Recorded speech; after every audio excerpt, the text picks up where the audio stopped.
Oimore nyakora moge jwang kamora mora maintiere arwakini machiegni e weche manyien mag oimore kama bende waikoni weche mathoth matimore kor gwenge mopogore opogore ka penjo maduong' ma oganda jo Kenya osebedo godo ni to en ang'o ma bende koro piny Amerika ochiwo ne piny Kenya kalore koda limbe mar jatend piny Kenya kama bende wabiro yango moko kuom omenda mathoth kata matara ma bende koro obiro tok limbe ma kamano. Kopogore koda mano bende ywaruok kind gavana ma Siaya James Orengo koda jalupne William Oduol pod dhi nyime ka bende koro Orengo wacho ni en gima koro ok nyal losi ka moko kuom jopiny siro gavana James Orengo ka jomoko to paro ni thek onego bedie mar mondo mi jotelo ariyogo oti kanyachiel mar kelo dongruok e kaunti ma Siaya. Warang'ani nyakora mogi moko kuom weche ma wamiyo pek. So today we're launching what we're calling the Nairobi Washington Vision. This initiative is going to bring together international financial institutions and nations from all around the world to mobilize more resources for countries saddled with debt. Chenro mag somo arita kanyakla kod ute twech oyudo sir mag omenda tok romo jatend piny Kenya William Ruto kod nyawadgi mar Amerika Joe Biden. Jogi duto te gin jok mamanyo chiemo mondo mi kaka gitimre kaka gikonyre e ngima margi. To ka ng'ato biro nyisi ni kawuono monte mi dar to kama idhi bende onge. Idwa ni ng'ani odhi kanye. Jodak mag Gikomba oseo chenro mar piny owacho darogi e chenro madhi mbele mar golo ji manie genge aoche e alwora ma Nairobi. Chenro mar manyo spika manyien mar od bura ma Migori dhi nyime ka jopiny chwalo obokgi motelo ne yiero mochan tim juma manyien.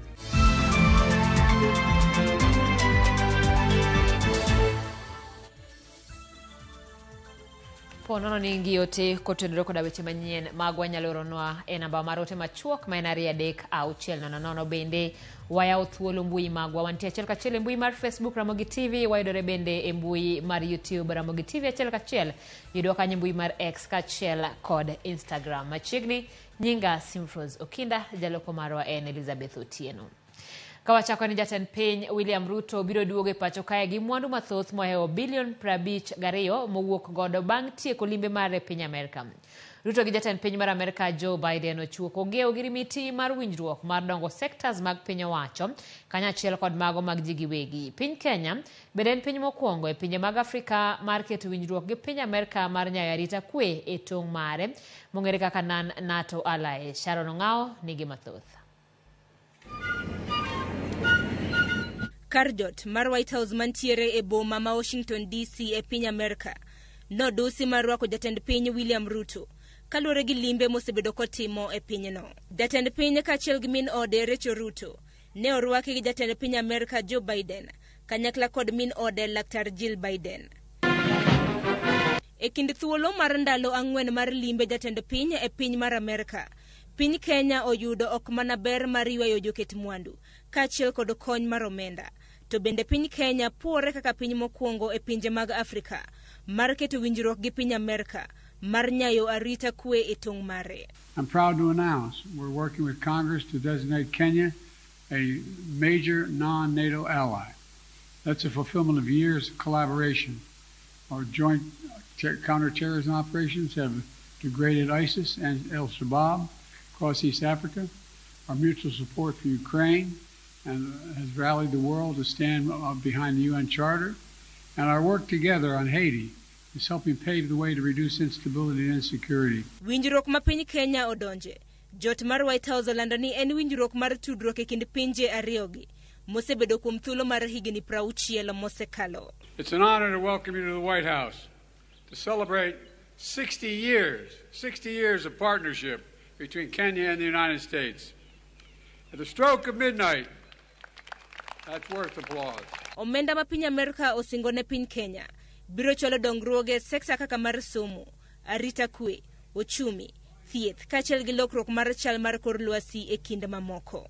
Together, the United States and Kenya are working to deliver on the challenges that matter most to our people's lives: health security, economic security, cyber security, and climate security. E sekta mar somo, piny Amerika ochwalo siling bilion 3.2 mar jiwo somb jopuonjre mantiere grade 1 nyaka grade 3. Winjruok machielo en mar chwalo weche somo ka jopuonjre ma pachoka biro bedo ka yudo tiegruok motenre kod lony manyasani mar somo mong'ere kaka STEM e piny mar Amerika. And I'm proud to announce that I'm working with Congress to make Kenya the first country in Africa to receive funding through the CHIPS and Science Act, which has served us well. This funding will link their supply chains to the United States and to our partners. E sekta mar arita, piny Amerika biro chiwo ndeka lapapla 16 mabiro konyo piny Kenya e nyayo arita kwe. Piny Amerika bendo chiwo siling milion 924 mibiro chwal ni duol mochung' n'obila e pacho kae mondo chwal godo dongruoge mag lony manyasani. Piny Amerika bendo singo mar tiego jolweny ma pacho kae mag KDF mabiro bedo ka yudo tiegruok maggi e kuonde tiegruok mag jolweny e piny Amerika. Bad migawo mochung' ne ute twech biro yudo siling milion 291 mar chwalo dongruoge mopogore opogore e ute twech ma pacho kae. Piny Amerika bendo chwalo siling bilion 5.2 ne piny Kenya mar nyayo weche motenore gi demokrasia, ratiro mag oganda kaachiel gi weche mag telo. Milion 198 bende piny Amerika ochiwo mar siro weche motenore gi yiero e pacho kae, motelo ne yiero mar higa mar 2027.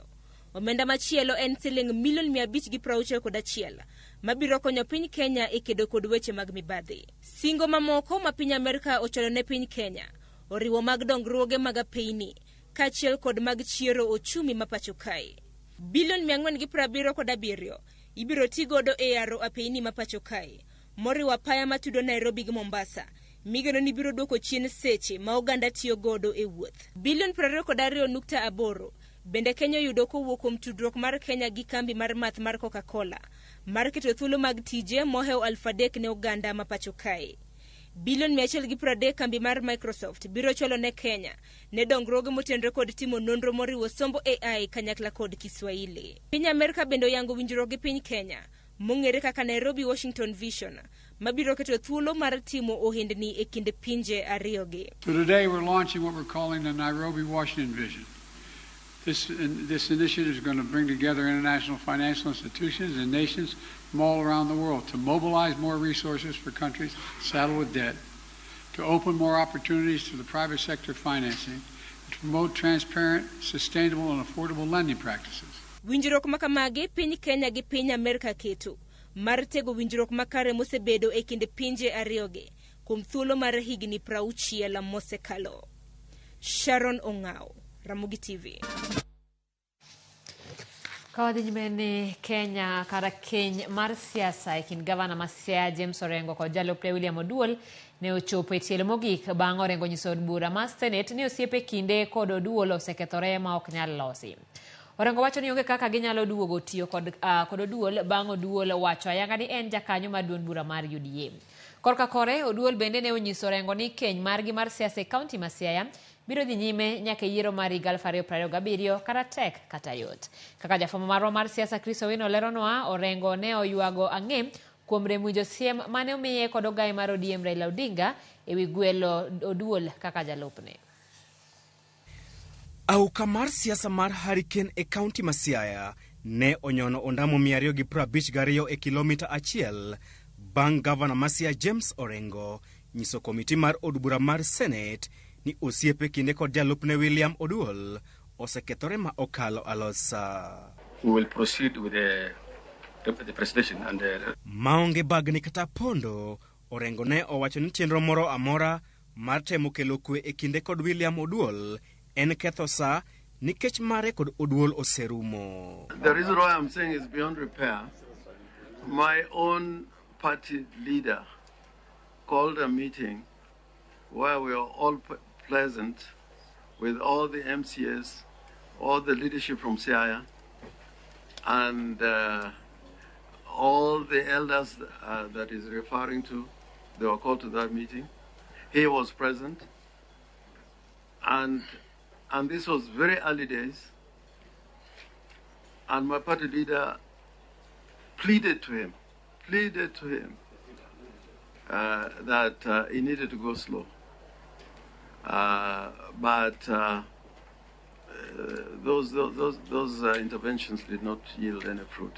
Gichir maonge mbalawang, Orengo ne ochung e koke ni onge kaka onyalo tiyo kod William Oduol bang' Oduol wacho ayanga ni oseriwore kod duond bura mar UDA.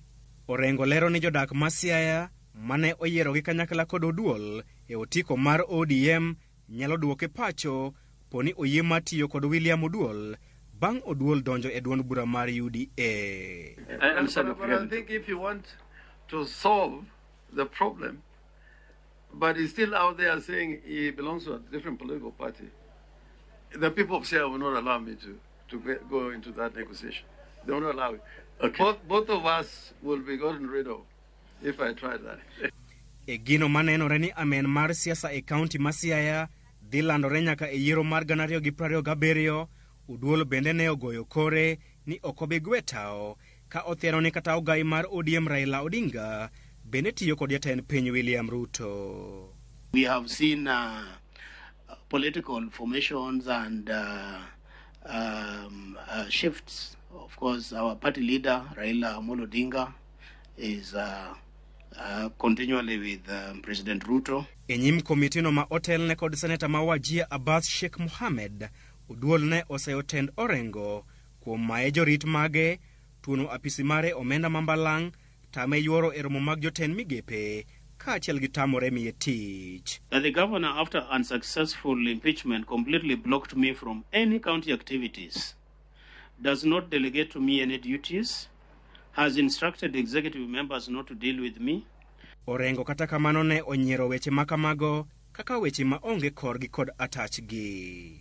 The deputy governor was assigned specific functions, coordinate implementation and execution of special programs as assigned by the governor. Orengo ne omako dho jokanyo mag komitino bang' wacho ni William Oduol ne otemo moko e tije mag gavana e kinde mane odhi chung'ne ogai mar Azimio Raila Odinga e bura mar kwedo yiero mar tend piny mar 2022.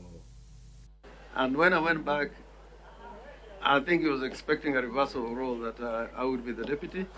In fact, he said, Orengo, you have got a very big name. You help Raila Ukoju.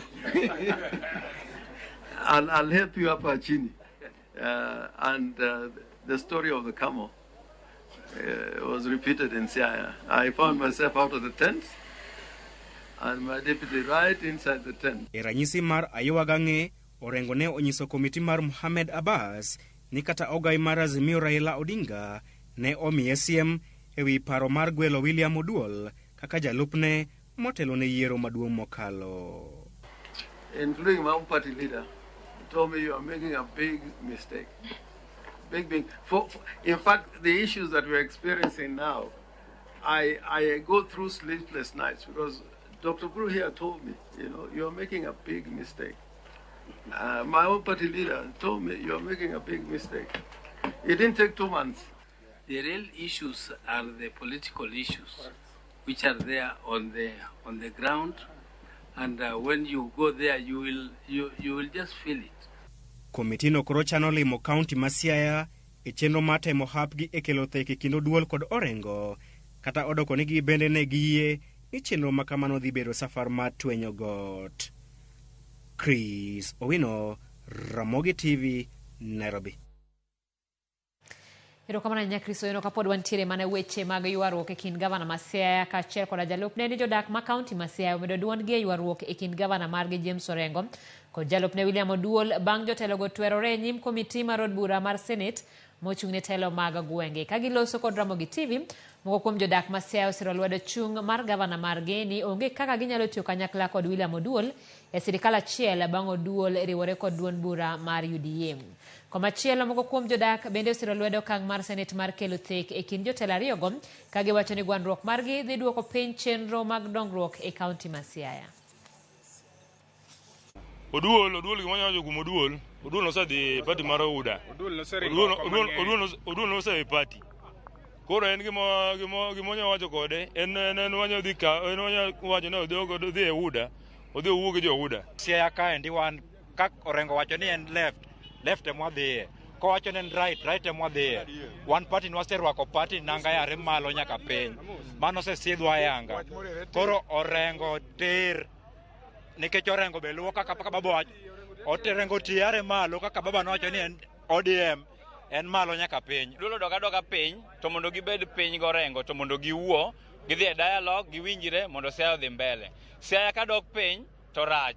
Gidhi mbele kaka odhi mbele chon to giwuo mondo jopiny giti gi jopiny ne gin elected gite gin joma noyier matene no duol nokelo kura Orengo nokelo kura. Kopogore koda mano, jo ohala mag Gikomba ne ochiwo ka chunygi goyo kibikibi kaluwore gi milome mane giyudo mar dar alwora mar aora mar Nairobi. Kawuono bende jatend migawo mar arita kaachiel kod apisas mag obila Nairobi ne otimo limbe e geng aoche ma Nairobi, Mathare kod Kiamaiko mar nono kaka chenro mar daro jopiny modak e geng aoche dhi mbele.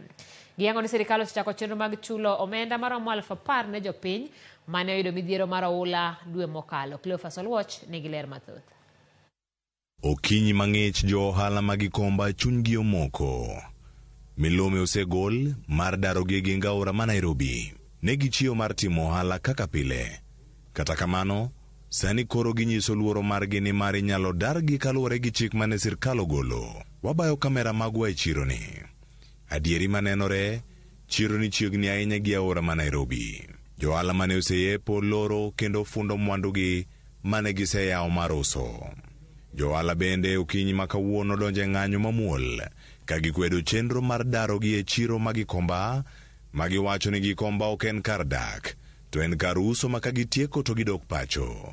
En gima lena kabisa ka ji nyiso ni mondo ji odar kaka ma ji dhi e onge.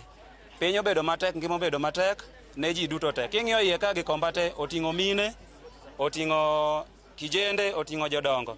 Jogi duto te gin jok mamanyo chiemo mondo mi kaka gitimre kaka gikonyre e ngima margi. To ka ng'ato biro nyisi ni kawuono mondo mi dar to kama idhi bende onge. Idwa ni ng'ani odhi kanye? White collar jobs hazipatikani. Na tunakuja hapa hivi tufanye biashara, tujimudu kama mayouth, tuweze kujenga maisha yetu ya kesho. Wakitubomolea saa hii sisi kama mayouth tuna expect tuende wapi? Bende wayudo George Odero, ma en jakom Gikomba. Ne oore mondo mi ota chenro mar daro jo ohala ma ogero stondegi machiegni kod aora ma Nairobi. Olero tich matek mane oromo godo. Gin gigope, gidwaro kaka gichul sailok magikao, koro tich nobedo matek zaidi. Koro wakwayo tafadhali sirikal owinjie ywak wa wan joma tiyo ka to wadok ot. Chiro ne odich, to ken odiochieng' mar uso ne jok moko. Kae, lemb geno kende ma odong'. Ka gigeno ni sirkal biro weyo gi kae, kata kamano, sirkal bende orido. Kama chielo jatend migawo mar arita Kithure Kindiki ne otimo limbe kawuono e kuonde dak ma Mathare, Kiamaiko kod Mkuru kwa Ruben. E limbe ni, Kindiki ne olero ni sirkal osechopo singo margi mar chiwo siling 10,000 ne jogo mane pi oula odaro kawuok e miechgi, kaka yorno mar neno ni giyudo udi magidakie. Bende yangore ni anyuola gi manodar biro yudo thuolo mambele e yudo udi manengo geni piny kata affordable housing mitayo gi sirkal. Yangore ni familia maromo 40,000 manigi ji maromo 181 osedar kendgi ka giwuok e alwora mag aoche kaka Nairobi River, Mathare River kod aora Mangong e kind mamoko e kaunti ma Nairobi.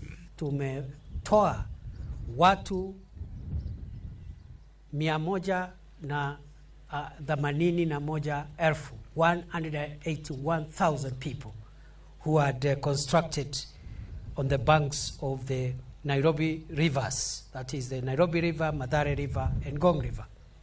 And we have similarly situated people. We have other places across the country where people have built on the riverine, where people have built on the riparian corridor.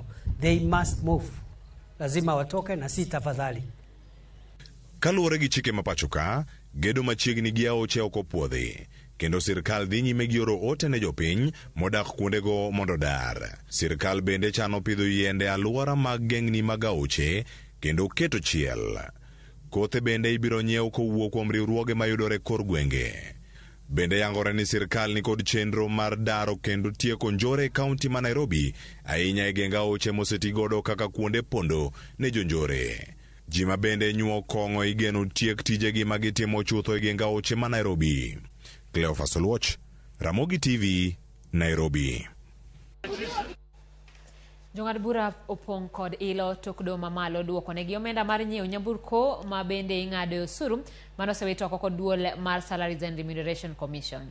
Ing'eto margi Justice Chacha Mwita, Patricia Nyaundi kod Lawrence Mugambi owacho ni oboke manondiki kod SRC tarik 12 dwe mar 7 higa mar 2021 manogolo omenda mar jong'ad buche kaka gino manodhi ataro mar chik.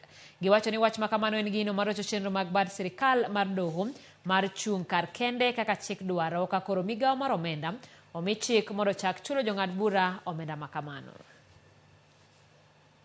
Challenges the constitutionality of SRC's action to terminate the benefit. Looking at the totality of the issues raised in this petition, we cannot trace employer-employee relationship. The case is not against the judiciary as the employer of the judges, but centers on whether the SRC action is inconsistent with or in contravention of the Constitution. The tax for car allowance is a benefit to the office of judge. It was conferred under the retired constitution as a duty-free car grant which enabled judges to purchase vehicles for private use. The benefit transitioned to the 2010 constitution by virtue of Section 6 and Section 6 and 7 of the 6th schedule to the Constitution, as read with Article 210, Sub-Article 3 of the Constitution, as a benefit, and Article 160, Sub-Article 4. Third, the tax for car allowance benefit and subsequent reviews is ring-fenced and protected under Article 160, Sub-Article 4 of the Constitution, and cannot thereby be taken away, altered, or varied to the disadvantage of judges. The JSC contends, therefore, that if the intention of the framers of the Constitution was to remove any benefits paid to judges prior to the effective date, such an intention would have found its place in the Constitution. Litgi kuyono kwa kanyuola mar Githae kinde ik mar mosenindo Mama Lois Wambura Githendui Githae maen min jalup jakom mar kambi maduong' mar Fwambo Royal Media Services Gathoni Macharia manotime kar dak marurumo Mwea e kaunti ma Kirinyaga. Anyuola wede kod osiepe no yuoro mar kuyo kod familia mar Githae. Mama Lois oyuagi kaka miyo majambola kendo manodago ngima mar Jakristo. Director mar weche manyien e kambi mar Royal Media Services Linus Kaikai notelo ne jotich mag kambi no e kuyo kod Mrs. Macharia. Mama Lois otho ka jaigni 102. Whenever she was sick, she would always start at Gategi. If she does not get well, then she would go to Gurubani for Dr. Wanyama, to Dr. Wanyama's clinic. And if not well, then she would go to Karira.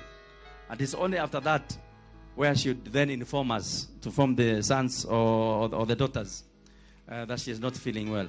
So I like to take this opportunity. Nendageire privilege ya guikara na maito atakuigwa wega for many years. Thank you, SK, for being a good partner. Kwa maito ni kuri miario twaragia nake na tukahoya. And maito ari mundu utari maundu maingi, mundu muhoreri, mundu muhoreri. She was a great lady. When her husband fell sick, she came with her to my house in Nairobi. And she told me that I have come with him ari indo ciaku kinya muthenya wake wa mwisho ni ndi ukaa guku kumuona. This was a celebration in life because she was turning 102. Those are very many years. So today, to the family, as I say, Polly, let's remember to say thanks to the Lord for the many years that our grandma was given. And we all pray that we get a similar long time. Manene MCA ma Kanyadoto Lawrence Obonyo Mula oyangni witongi mane kawuono tok ring kode od thieth ma Homa Bay County Referral Hospital. Wachani Mula ne opodho e kinde mane wuothe kar dak ma Sofia e boma ma Homa Bay. Mula ne en MCA ma Kanyidoto e kaunti ma Homa Bay e higa mar 2013 nyaka 2017. To mara yanko jaoda Jacinta Kech Obonyo.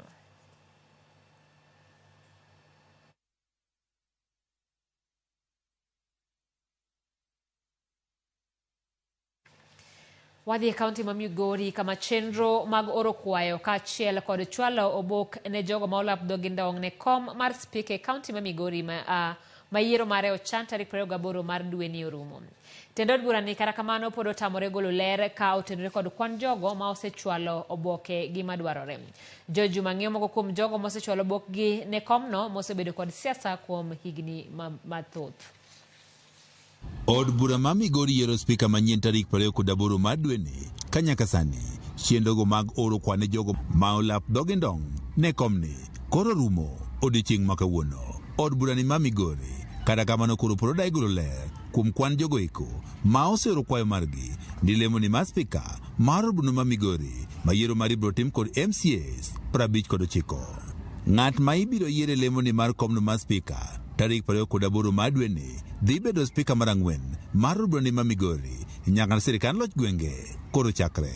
MCAs wach ni gidhi yiero spika ma gin owuon ema gidwaro kendo mano ero manyalo tiyo makare. Dwaro ng'eny, gombo ng'eny, jomoko wacho ni governor nigi interest, Josuna nigi interest, jo party nigi interest. Interests nyaka beda duto te. But ultimately MCAs among bro make that decision. Wan kaka majority party wadwaher ng'ama otegne party kendo ng'ama nyalo konyo party e wechene mag dongruok. Yene aspirants duto te obed gi freedom gi bet gi wach moro amora e chunygi ka giparo ni ratiro ok dhi wuoke. Aparo ni wadhi yiere yo makare to kaka wan MCAs wane mwadhi yiero wakwayo ni public owe bet gi allegations mang'eny. Spika no manyien dhi kawo lemoni kuom Charles Likowa mabende ne othich oko e lemoni tarik 23 mar dwe mar 4 mar higani. Ji adek mane osebedo e komni mar spika bende ma Migori gin ma oting'o Gordon Ogolla, Boaz Okoth kaachiel kod Charles Owino Likowa ma dutogi ne opudhi kod MCA kod keth ma opogore opogore ma oting'o mano matiyo marach kod apises maggi. Penjo maduong' en ni jogo ma osebedo e komni mar spika ema osebedo katiyo makare koso MCAs ema nitiere kod korgi moro ma ok ong'e kod oganda. Moko kuom MCAs mar bende ma Migori kawo telegi kod jatend kweth maduong' e bende ma Migori kendo uma wacho ne spika go ma gisebedo ka giriembo ema ok osebedo katiyo makare kaka gidwaro. Kosewilo speakers to Migori wa mabor, Migori sewa mabor ok dipime kata gi Siaya. Nitie gik mosebedo katimore moko ma samoro ok di understand. Koro wan gi geno ni kwa yudo speaker to yudo speaker ma nyalo ng'eyo kaka nyalo konyo the institution mar assembly mondo mi embe obed system ma nyalo konyo Migori as a whole. Omiyo patch MCAs aneno kotegno kendo giwuok ni gidwa yudo ng'ama nyalo biro kelo lokruok. E seche ma bende koro gidhi yiero spika manyien, giwacho ni gintiere kod geno ne gidhi yiero spika no manyalo tabo ne yono mowinjore kaachiel kod mano mawinjo ywak mag MCAs. En koro nyaka bed ng'ama nyalo bedo gi ji duto te ma ng'i maslahi mar ji duto te. Omiyo wan gadier ni MCAs wadhi yiero spika ma wang'e ni biro konyowa e challenges mwasebedo go. Wang'eyo ni wadhi yiero speaker ma competent madhi make sure ni assembly oringo makare kendo kaka wan kaka MCAs wadwaro ni this time wabed gi speaker mobro tiyogo maber kaachiel gi gavanawa. Moko kuom gigo ma MCAs osebedo kawacho e seche ma giriembo spika en ni jogo mosebedo ka giyiero e lemono mar spika ok osebedo katiyo kodgi makare kendo moko kuomgi osebedo katiyo marach kod omenda mar od burano. George Juma, Ramogi TV, Migori.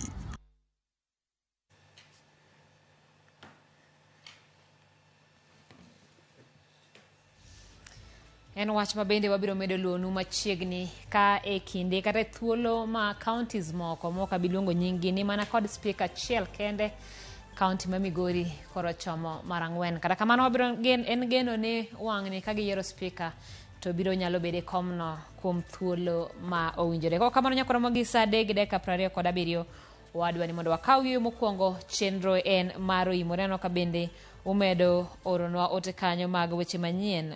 Ng'ato wacho ni kaeri ni an Alvin ka wuok Oruba aneno Ramogi Maler. Erokamano aneno Ramogi Maler yo makare. An Ruth Odhiambo. Erokamano Ruth. Ramogi TV an Omolo wuod Nyakuoyo kani Asembo Got Bondo. Simfros Ramogi Ler ndi Asembo Got Bondo kendo wasedonjo kama kawaida. Erokamano ahinya Omolo. Imore an Kibonge wuod Game Kambare aneni kendo awinje yo makare. Erokamano ahinya wuod Kambare.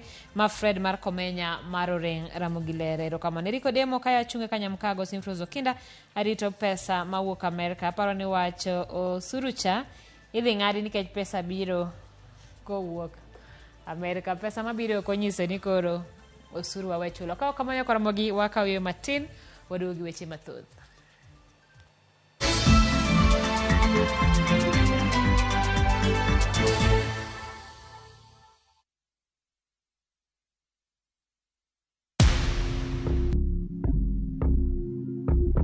Kwa majina naitwa Oscar Omondi, mimi ni injinia wa kutengeneza magari. Shabiki nilisikia katika redio na pia kwa mtandao kwa kijamii. Niliposikia shindano ya jackpot niliamua kwanza. Nimekuwa nikipata 9, saa zingine 10 lakini huwa sikufi moyo. Kwa bahati mzuri nikapigiwa simu kwamba mimi ni mshindi wa bonus. Mara ya kwanza sikuamini, venye nilielezewa niliambiana mpaka nione message ndio nitaamini. Naweza ambia kila mtu hapo nje, marafiki wangu popote walipo, wacheze Shabiki, watakuwa washindi. Shabiki Super Jackpot ni time yako. Minadai wote twende hivi tubet. Not for persons under the age of 18. Shabiki.com is authorized and regulated by BCLB license number 587. Are you ready to turn your Skiza tunes into cash? Dial *487 *3#. Choose your favorite Skiza tune, confirm, and enter to win big. 50k daily, 100k monthly, and the grand draw of 1 million Kenya shillings. Each time you download Skiza tune, you support our local talent as you increase your chances of winning big. All SMS alerts are from Skiza Citizen, and lucky winners will be contacted from 0709 767 000. Skiza tune, Skiza Chapa. Terms and conditions apply.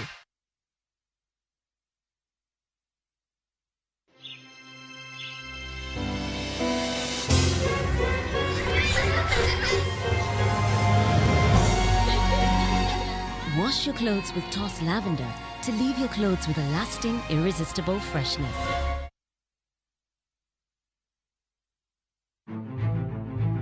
Ikrine wuoth mar dhialo teko kod lony mar joma mine e Kenya mangima. Na explore mang'e kaka bro connect numbers gi solving real world problems. Onyalo bedo e weche mag ohala, paw siasa kata dongruok. Mine gi yawo yore ne oganda e higni mabiro. Adwa nyiso joma rowere ni kentie idea main kuto chaka kada kaen mana mar uso mandas. Kochakore jiwo ratiro e kind chwech nyaka ting'o duond ji mopogore makelo lokruok makare. And about just punjo jotelo, bedo joma ber, bedo joma kare, joma ohero dongo, joma tiyo negi, employees matiyo ni ka gionge, you cannot go for agile.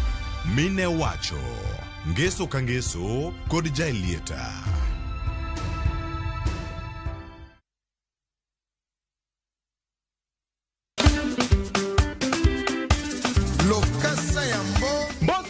Malamu lungani Ninja the Entertainer. Lungai DJ Smollett le principale la rumba. Ngakoro mwenye wangu wacho ni tudri kodwa chengeso kwa kelo ni chendro martie dero. Chakra safaga chia nyaka sa achiel odhiambo. Kuma okelo ni thumbo bedo piny motimo. To ye kanye bak njangolo mar Juma. Ngakwara mogaji wangu kumotigo madino system, kumotigo za ikona galanga, kumotigo Joski Kiambukute. Ngeso kwa ngeso, wangisi nango. See you there. Una aventure ngobo Chris.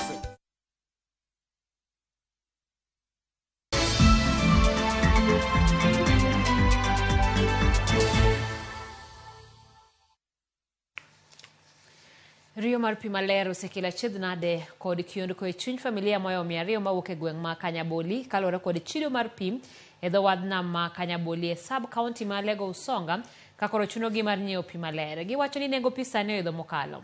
Kaka ripota mar Cleophas Oluoch lero, moko kuom mine ma ok nyal yudo omenda mar nyiewo pi maler keto ngimagi e andaki ka chunogi mar yoro nam nyaka iye mondo giyud pi maler kakoro ginyiso luoro margi ni lee mag pi kaka repe nyalo monjogi. Ondamo maromo kilomita 16 kiwuok e boma ma Siaya wachopo e dho wath ma nam Kanyaboli. Kae mine oting'o ndope lwetgi kendo gichiko nam mar umbo pi kaka pile. Onge mar pi maler minyalo modhi kod timo godo tije mamoko mag udi en achiel kuom achiedh nade mokwako ogandagi. Gino machunogi mondo giyor nam nyaka iye mar tieko riyo mar pi maler. Sida wani waseyuak e higni mag tin kata ni higni 40. En sida mar pi. Wachandre pi makineno pi mitwomo moting'o luko kod chuodhi iye kitedogo. Pod ikawo pi, pod ichungo pi ka ang' ni modh pi. Kata kama diluokro kima onge. Kata kaka wayud pi modho onge kata pi tedo. Wan wachandre malich Kanyaboli ka. Kaluwore ni moko kuom minegi sani ndalogi osekadho kendo ikgi oniang'. Chunogi mar tuomo pi e lak nam ni mar ok ginyal donjo kama tut. Kata kamano, pi magituomo kae uchido, gino maketo ngimagi kachiel koda ka mag nyithindgi kama rach mokalo. Wagore piny, sama wan wadhiomo pi wan wagore piny. Igori piny bi kwang', inyalo kata tho kuro. Nikech pi idwani lao pi chuny nam, eka ni yud pi mitedogo. Makaki lao to onge. Ani ng'ano mano launi. Bukata mabati chuo iye, buyath mwamno thuwe chuo iye. Osikogo e piny pod pi misela mi yuri jakendo pukre kendi chaki doka. Kata odoko ni nam ni kod gima chiegni kamano, onge ber mar pi magiyudo, ni mar kata nengo mar pi maginyiewo kuom ji mamoko, bende sani oidho. Gino momiyo kata joma chuo e gweng'ni koro wuok oko mar chodho dho wadhni gi lwetgi. Kubachiel. En siling 25 kubachiel. To miya poko high school. Kane ni nyiewo pi kubachiel odiking, idwa ni ted kode. Nikech maluoro wach mar yoro pi gini kaka wayore malichni. Kibiri kulo kata ibiro kod pi gilewni 2. Law moro nitie miye ma yoro pi, law moro nitie mani rwak kiwuok. Pi gino to ng'we makichopo go ot mani ot diyo kata diyo. Ni laro pi, ni yoro pi manyithindo dhi modhogo. Kata kwa modho pi, twalawo yoru kadenge. Mamano en gima ok ber. Ka wan jodak makae koro wanyiewo pi siling 100 kata 50. Jodak gi nyiso luoro margi ni tuo mar nyaldiema kod tuoche mamoko mikelo kod pi mochido nyalo gore kuomgi kendo muochnegi. Moloyo to e sechegi magiyoro nam mar manyo pi maler, kakata le mag pi kaka repe bende nyalo monjogi ka koro gikwayo sirkal mondo donjre wachno mondo giyud resruok. Ka imod nyalo lingre buthoe, wahia nyalo lingre buthoe, en kama rach kabisa to ka ema giyudega ka source of their livelihoods kaka rech kod gik mang'eny. Wa atandi rangi e wach mar Lake Kanyaboli. Mondgi madho pi madiyo yi. Wahia madho pi madiyo gi. Wahia thagre cholera, gibedo exposed to a lot of cholera. Wan Kanyaboli ka wathagre ni pi to onge ng'ama nyalo parowa. Wan nowitu wabune wagik. To wabende kata kandalo migo kura wagomna kura. Cleophas Oluoch, Ramogi TV. Ageno ni jotelo biro winjo ywak kendo konyo mine kaachiel koda jodak mamanyo pi maler mar modho. Ka wadhi nyime ni piny owacho mamalo koro osechako chenro mar chwalo taulo mag ria e kauntis 40 gabiro pacho ka maneno ni okonyo jopuonjre manyiri e bedo kod lwasi makare e sombgi seche magineno malo. Jagoro mogirore ten migawo mar kit chwech Anne Wang'ombe owacho ni apise mag George Bush counties moingo 35 oseyudo magi ka koro modong' igeno ni idhi chiw machiegni. Kare loso boma ma Kisumu kawuono, Wang'ombe bende oyango ni piny owacho oseoro bilion 1.5 mag dongruok ne counties 47 duto kokalo apise mag women reps mondo okonygi e chenro maggi kaka mag pogo bursary, siro yudhe kod johala matindo.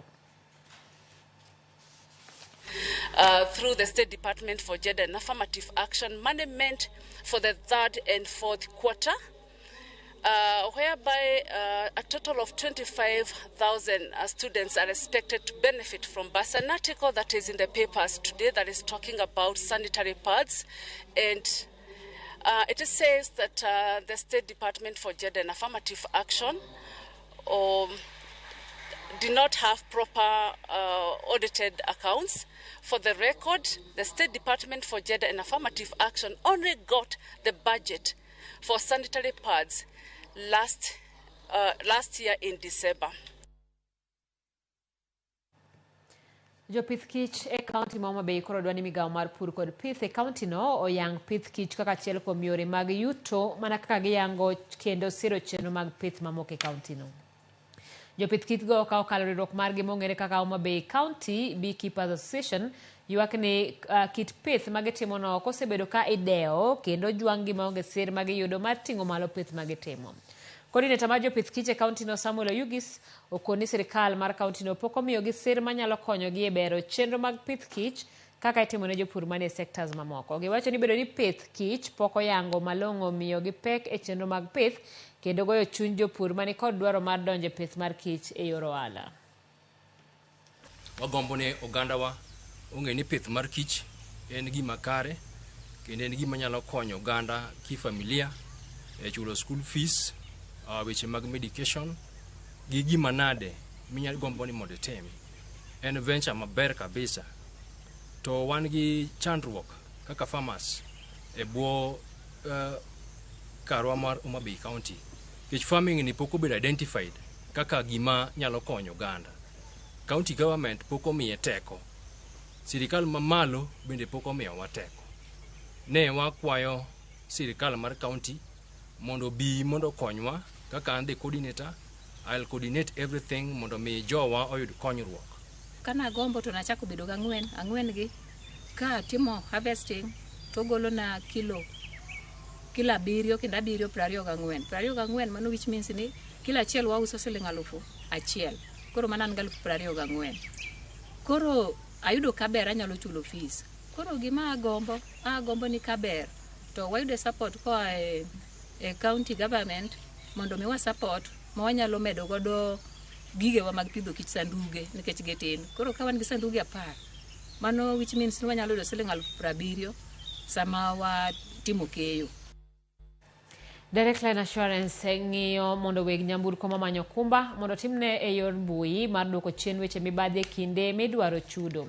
Manager mar Direct Line Assurance bade mana Nakuru Innocent Thangari owacho ni chenro no mar yor mbui biro neno ni giyudo nonro jowuoth e kinde mag masira.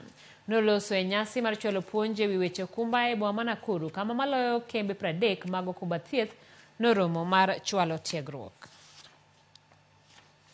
Your Excellency, we have media house who want to have 2 minutes live. You tell them. We are teaching them about insurance and also championing the fact that we are living at a time where there is a lot of fraudulent claims, and as Direct Line, we are at the front line of really bringing about the cashless platform to be able to get a manifest from which we can be able to rule out any claims which are not, which are genuine and those which are not genuine. Once you insure your property and the risk actually crystallizes, then you are able to be taken back to where you were before the incidents. So it's very important that the public understands the importance of insurance. It is incumbent on the insurance industry to seek ways of covering these new risks as they navigate the emerging business landscape that may have escaped policymakers in the industry. Odiochieng' achiel kende bang' gavana ma Mombasa kumo wach mar loko ohan mogo kaka achiel kod tiyo kode e kaunti no, paro mopogore opogore osechako nyuolore kaluwore gi okang' ma kamano. Johan mogo ka koro ywak ni chik no okethonegi thuolo mag tije. Ka moko kuom jonyuol ka achiel kod jodak Mombasa to pako okang' ma kamano magikoni dhi reso rowere mathoth mane mogo ka osechako rano. Joja oko nigi ler mathoth kowuok e kaunti ma Mombasa. Ohand mogoka en achiel kuom ohelni mane ni kod uma mapek e Mombasa kaluwore gi kwan maduong' mag jogo mane tiyo kode.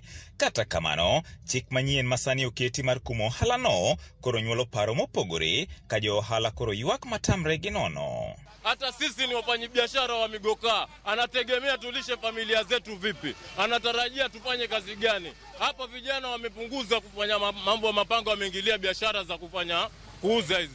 Sasa wao wanatarajia hizi familia zote zielekee wapi? Sasa governor akisema hii biashara tuiache sahi itakuwa ngumu kwa sababu kazi hakuna na hizi tupa kazi Mombasa nzima. Kwa sababu kama mimi ni kijana nina kazi yangu na mimi pia nimeajiri wenzangu, tufanye kazi pamoja, tuendelee pamoja. Ama tutaki kuenuana sisi. Na tukisema tuache biashara, utatupa biashara gani ambayo za kutusaidia?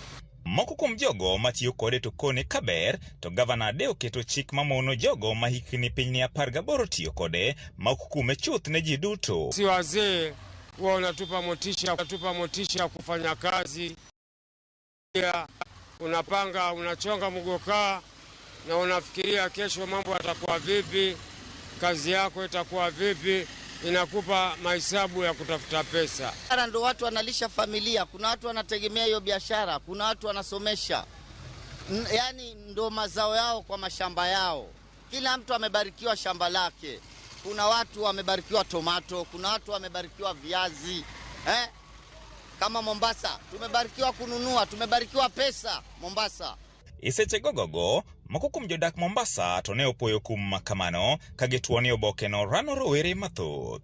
En gino makata kamano ne okwedi gi moko kuom jogo matiyo kode. Waume wanakaa sana maskani, wake zao wanakuja wanafuata watu maskani, wanaanza kututukana sisi marafiki zao. Mume wangu yafanya nini maskani? Watu wanakaa maskani, wanaume wa Mombasa wanasahau shughuli zao. Nala mgokaa na ngoma naipiga kama kawaida. Mgoka umeharibu nani? Kama machizi yao wamerogana wenyewe, si mambo ya kuwasema tusijui vijana wa watu wamepoteza akili zao kwa sababu ya mgoka. Tokea tuanze kula mgoka, mimi na miaka 15 nala mgoka. Mimi nina miaka 15 sijakuwa chizi. Nasir koni ne okawo okang' makamano bang' nonro yango ni kwan mathoth mag jogo ma pachgi owelore ikoni tiyo gi mogoka. Nyathi duogo kata saburo tieno nikech wach mar mogoka. Iyudo ni mama chamo mogoka, baba chamo mogoka, nyathi chamo mogoka, nyakwaro chamo mogoka. Koro wagoni gavana erokamano nikech mogoka ni oketonwa Mombasa County. Mogoka no wecho konyo wan wach kwa gole kata mna kongo ka jo kele ta town manya wede nyamia dek moro kaka jaboda boda adonjo go yot mama chama nyachulo go school fees ma nyathi.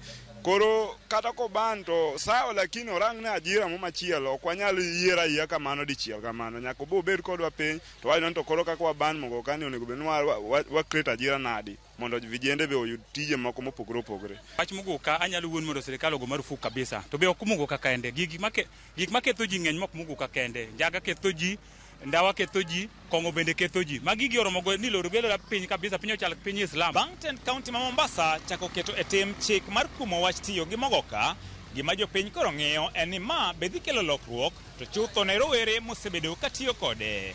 George Aoko, Ramogi TV, Mombasa.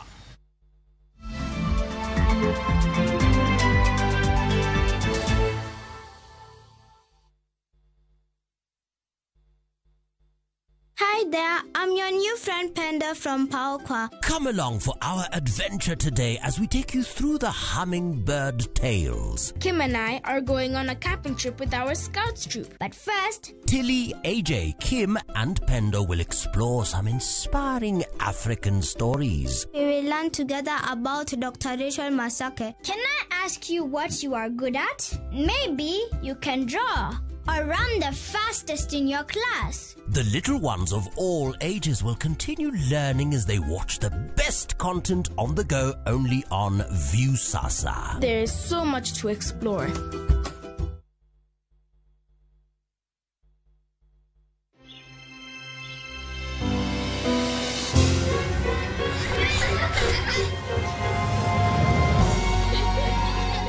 Wash your clothes with Toss Lavender to leave your clothes with a lasting, irresistible freshness.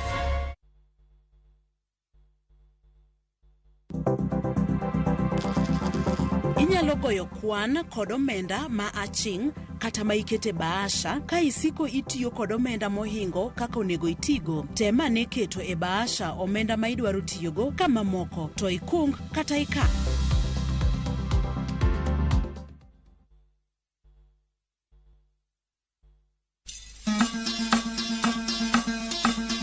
Wuoth e chuny kit ngima, puonj kod timbe. Kane iyiero ng'ato ni bedo ruoth, to nyaka nobed ng'ama kawuono iluongo gi kisungu ni Tom dak adhag sasa. Wakelonu sigendni mane ok wache wi anyuola mopogore opogore. Chakre nam nyaka e alwora ma ji odakie.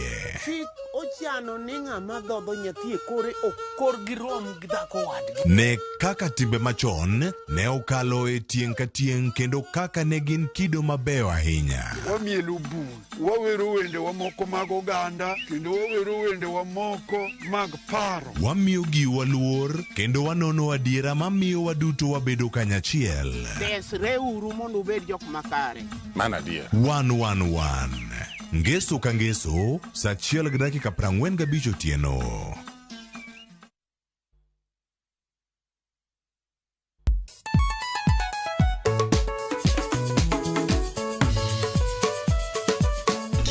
Teacher Beach kochakore saa 4 wakelo ni ngoma mobedo pink design makare.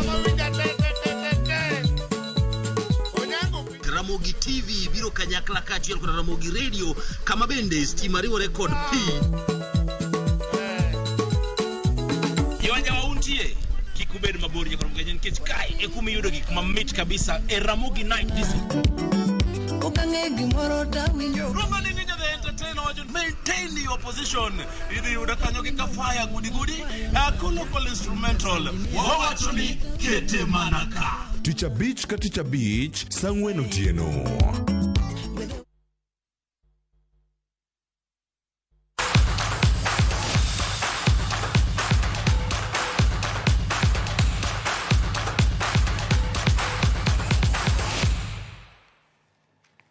Machiegni pautuke jagoro mongirore e migao mar arita Raymond Omolo chako chenro mar konyo klepe mag adhula mopogore opogore e gwenge ma Nyanza kaka yo mar nyayo kendo gero mich mar adhula e gwenge ma kono. E chenro ma kamano, jagoro Omolo ochiwo sir mar lewni mag tugo, piche, wuoche mag tugo ka odiochieng' ma kawuono hap timbe mag Nyamauro gi Getangwa mawuok duto e kaunti ma Nyamira nochopo bang' yudo sir ma kamano. Nok mar sir osenego mich mag rowere matugo e kor gwenge. Kaser mobiro ni kokalo kuom Omolo en gino mabiro konyo e ywayo jotugo matindo.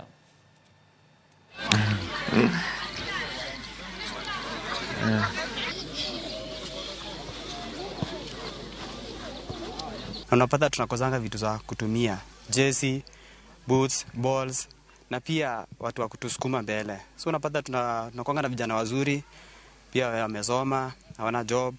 Pia inafanya like vijana wengi wanapotelea huko, lakini the moment tumeona vitu kama hizi tunashukuru tena, endelea kutuokolea. This is the first team we have given the sports kits. We have given them uniforms, balls. We are also planning to do more in this area. We have been doing this. We have done this into Siaya County, Kisumu County, Homa Bay County, Homa Bay County and Migori County. Now we are at Nyamira County. Ningetoa wito kwa wizara yetu ya michezo kuanzia mashinani hapa chini. Tuko na vijana wengi ambao hawajajiunga na hizi talanta za michezo. Tungeomba serikali iweke mashinani, kutoka mashinani ili vijana waweze kujiunga na kujiendeleza kwa hiyo talent. Kawadhi nyime giweche mag tuke ni Boma ma Nairobi biro rwako welo matugo tuke mag adhong' midendo ni Ultra Fight Series mibiro bagi odiochieng' makiny e alap mar Age Convention e kadak ma South Sea. Jotuk adhong' mawuok pacho ka gi piny malibamba mar Uganda biro rakore ka jaloch biro ng'ado otiko mag finals mibiro bagi dwe mar 8 higani. Jojo Nyango e jatugo maduong' mawuok pacho ka obiro rakore gi jatugo Njunju Power. Richard Okoth biro bayo adhong' gi jatugo Isaac Sebufu mabende wuok e piny mar Uganda. Tuke biro bedo moyo 12 ka joloch finals biro dhi dala gi midila kachiel gi 500,000.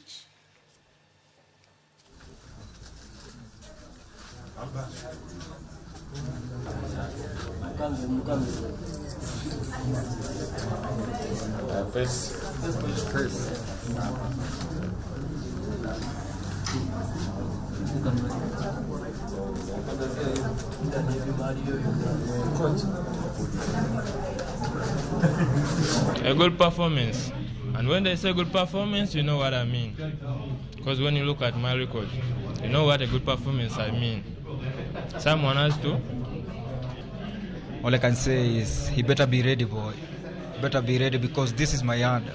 and I'm the big dog in this yard, and I bite really hard, so you better be ready for that. Club mar Nairobi United idho nyaka thuolo mar adek mar chung klepe lig mar piny mar National Super League bang' loyo club mar Mombasa Elite gonde 3-2 e alap ma Kasarani Annex. Mombasa Elite noyudo gol mokwongo e dakika mar 23 kokalo kuom jatugo Emmanuel Nunano, kapo club mar Nairobi United yudo gonde 2 mapiyo e dakika mar 33 gi 35 kokalo kuom jatugo Emmanuel Otieno gi Isaac Omweri. Kodong dakika matin to jotugo dhi e yweyo, Mombasa Elite noduogo bao kokalo kuom jatugo Emmanuel Lunalo. Kata kamano Nairobi United noyudo gol mar loch e dakika mar 48 kokalo kuom jatugo Elson Wangamati. Mombasa Elite omako thuolo mar 16.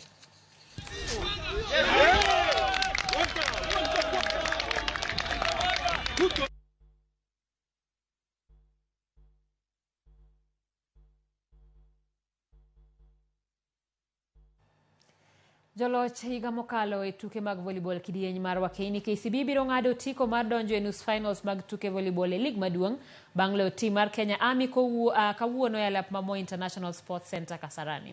Jobengi ma KCB noloyo jolweny ma Kenya Army set 3-0. KCB noloyo set mokwongo points 25 kuom 10 kapo giloyo set mar 2 points 25 kuom 15. Ne gitieko jolweny set mar adek bang' loyo points 25 kuom 18. E tuke mamoko tim mar Kenya Prisons noloyo tim mar Kenya Defence Forces set 3-0 e lig mar Wakeini. Joloch midila mar bronze e tuke mag pinje Africa Kenya Pipeline noloyo jobengi ma Post Bank set 3-0. Tuke gi biro dhi nyime odiochieng' makiny.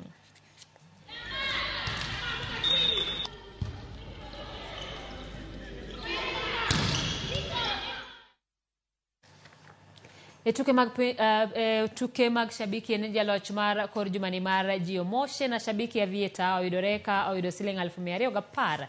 Grace Maura jadak Magidhurai bure Nairobi nonyiso mor mare tok loyo michno. Tuk go punda mar shabiki kido mar Vieta chiwo mich ne ng'ama oyudo od mamalo moloyo ka Grace od ge nobedo mamalo nyadi bich. Mondo tugi limbui mar shabiki.com tiyiero tugo mar Vieta.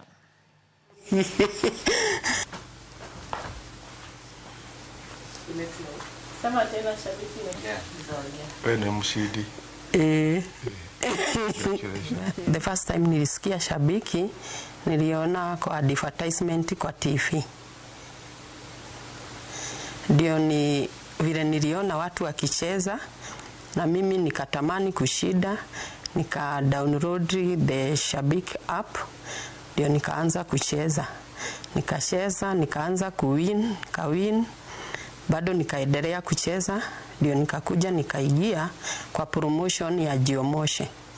Kwa hiyo promotion ya Jiomoshe nikashida for 5 times continuously, ndio nikakuja nikawin hii pesa. Iko kwa hii shake 210. Siri yangu ya kushida Avieta, unaweka pesa, unaingia unaanza kucheza, hata ukikadege kakufree usilose hope, bado unaendelea kucheza mpaka kuna time itakuja ifurahi high na ukuwe winner. Tuke mag pinje maoko en club mar Manchester City biro rwako club mar Manchester United e finals mag FA Cup odiochieng' makiny e ka klepe ariyo go osetimo ikruok margi motelo ne tuke go. Manchester City biro e tugo ni bang' kawo kombe lig maduong' piny mar Ingresa. Lang Pep Guardiola nigi paro mar kawo kombe no mane gikawo higa mokalo bang' rem dhi nyime tuke mag Champions League. Manchester United komachielo kotene gi kocha margi Erik ten Hag nyaka law kombe ni mondo gitug tuke mag Europa League season manyien. Victor Mason kaachiel gi Anthony Martial nigi thuolo mar tugo kiny ka Harry Maguire oyudo hinyruok.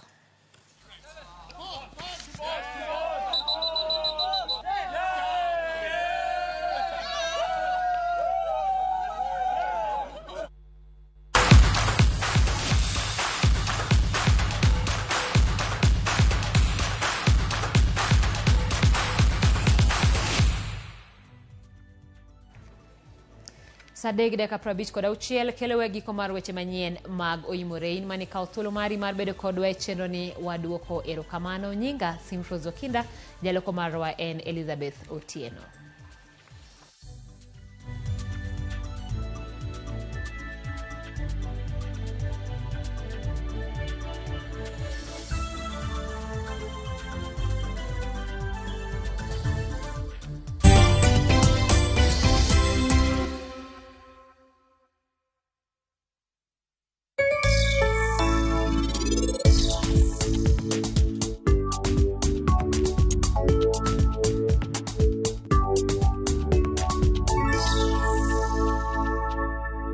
Who is a true partner? They step in when you need them the most. Because a true partner is a partner kwa ground. KCB Bank. Sasa kwa tao moja tu unaweza pata third party cover for your private motor vehicle valid for 30 days. Say goodbye to expensive motor vehicle insurance. Pata bima kutoka Direct Line Assurance. Kujisajili bonyeza *487#. Weka namba plate ya gari yako, ID namba yako, email address yako na ulipe thao moja tu. And your digital cover will be sent to you instantly. Collect your sticker at your nearest Total service station. Dial *487# upate third party motor insurance valid for 30 days. Pap, ni thao tu.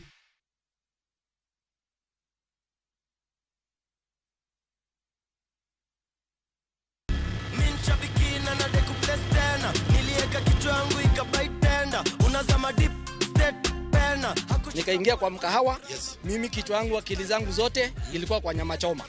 So si kuona bado ina run. Vile nilienda tu kukaa chini na nikarudi kwa simu, nikapata bado ina run. Nilistuka sana na nikakaa shout immediately. Vile niliona hivyo hata nyama nilikuwa nimependa, nilijaribu kutafuna, iko ngumu sana. Si kukula tena hiyo nyama. Mimi ni mkulima na niko na projects. So ni kuendeleza tu ukulima yangu na projects zangu. Ukichukulia ikuwe ni rahisi na ujue vile mtakaa na captain mcheze mzuri, utaielewa. Lakini with the time, the more unacheza, the more unapata experience na unajua jinsi ya kucheza. Aviator Shabiki.com inakupa the biggest multiplier in Kenya. Shinda up to 50,000 times your stake. Yani ukiweka stake ya 100 bob, ndege ipeperuke, unashinda 5 million within seconds. Na ndege pia ikifly away, Shabiki.com inakupatia 5% refund ya stake yako kila siku. Usikubali kulose. Changamkia Aviator on Shabiki.com. Not for persons under the age of 18. Shabiki.com is authorized and regulated by BCLB license number 587. Skiza chapa, ushinde. Haririchi? Yes. Huyu dada? Namuona. Hapa. Ana pesa 1,100. Umesema kwamba kuna mjengo ambao utamalizia nyumba yako na mumeo. Mlikuwa mnajenga. Ndugu zangu, wake ni kama hawa, wale ambao wanatafuta pesa, wanapata pesa na wanawasaidia kwa maendeleo ya pale nyumbani. Asante sana. Ukifika nyumbani wasalimu wote, msalimu mumeo na uendelee kushiriki, labda utapata 1,000,000. Asante. Skiza chapa, ushinde.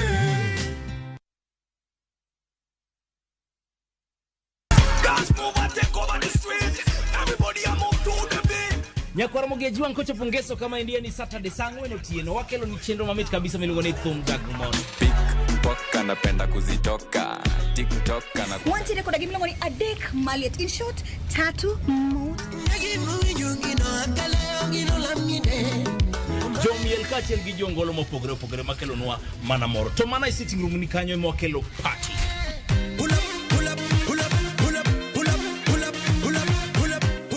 Joke manigi talanta.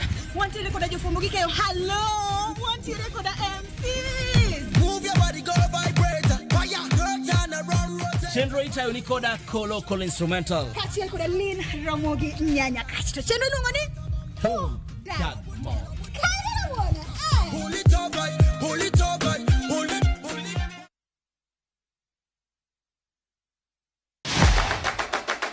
Chenro mami thuolo mokwongo mar neno kendo winjo gik motimore e paw tuke. Anyisi ni mpira yeteka eri mokalo e paw tuke. Kochakore gi weche mamulo chuny nyaka mago mamulo pach ji. Wan go duto. 7.65, can you believe it? Mbaka makende gi jotugo kod joma ong'ere weche tuke. Jong'e man jo Kenya jong'wech. But ka jomoko nobiro kod tuke moko ma ken popular ahinya.